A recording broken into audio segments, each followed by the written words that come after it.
Bonjour frères et sœurs, merci de votre fidélité. Au milieu de vous se tient quelqu'un que vous ne connaissez pas. Vous souvenez-vous de qui a prononcé cette parole? Oui, c'est Jean-Baptiste.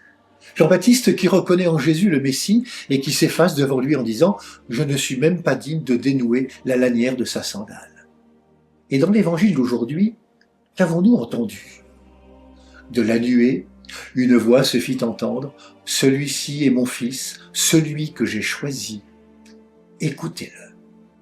La transfiguration, c'est une révélation. L'enfant de la crèche de Bethléem, l'homme de Nazareth, l'homme des rencontres en Galilée, voilà qu'il est révélé à travers cette parole qui ressemble à s'y méprendre à celle du baptême de Jésus.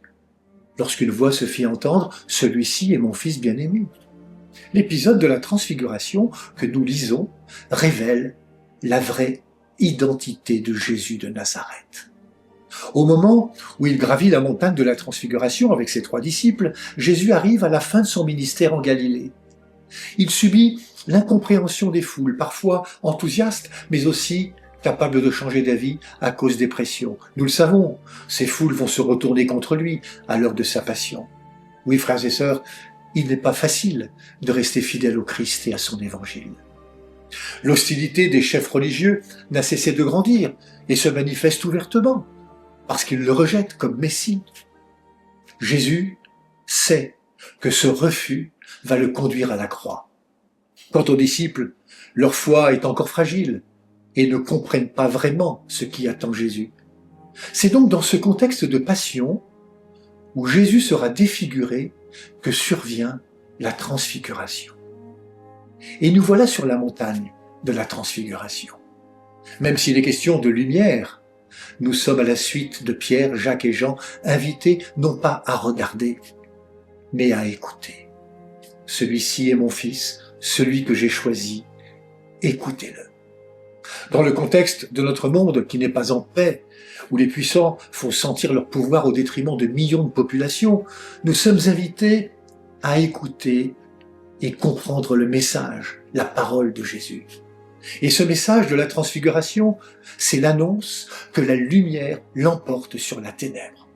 Que la vie que Jésus est venu mettre en lumière par toute sa vie, parole et acte, est plus forte que la mort et toutes les formes de mort qui défigurent notre humanité. Cette transfiguration annonce notre avenir, la résurrection.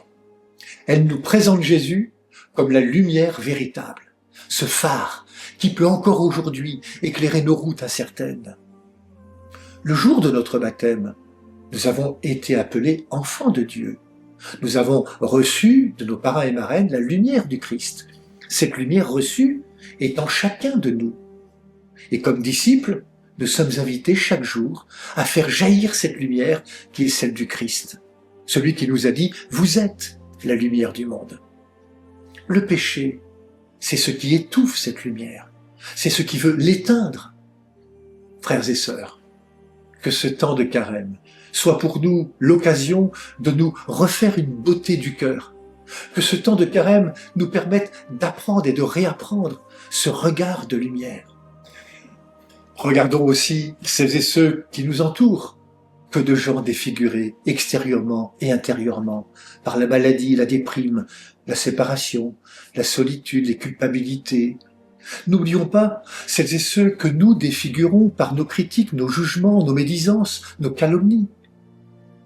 Cela nous arrive peut-être de ne considérer les autres que sur leur aspect extérieur. Mes frères et sœurs, nous pouvons au contraire transfigurer quelqu'un par un regard qui fait confiance. Il se sentira alors compris et aimé, non pour ce qu'il est seulement, mais pour ce qu'il est capable de devenir.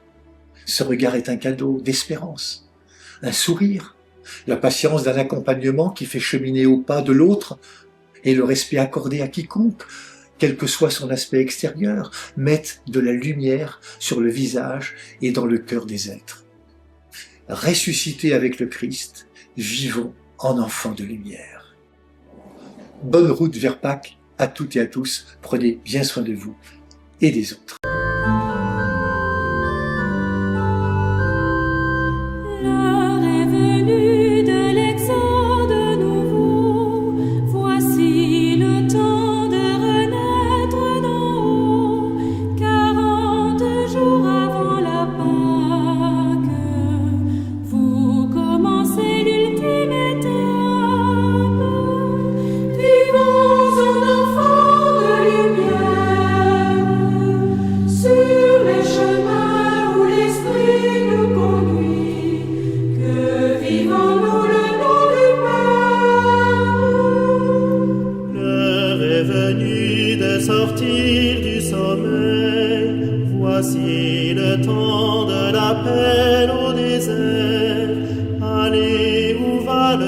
de l'homme.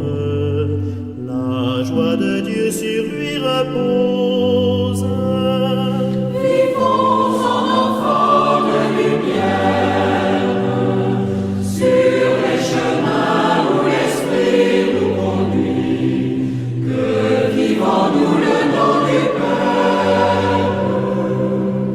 L'heure est venue d'affermir votre cœur, voici le temps d'espérer le Seigneur. Il est tout près, il vous appelle.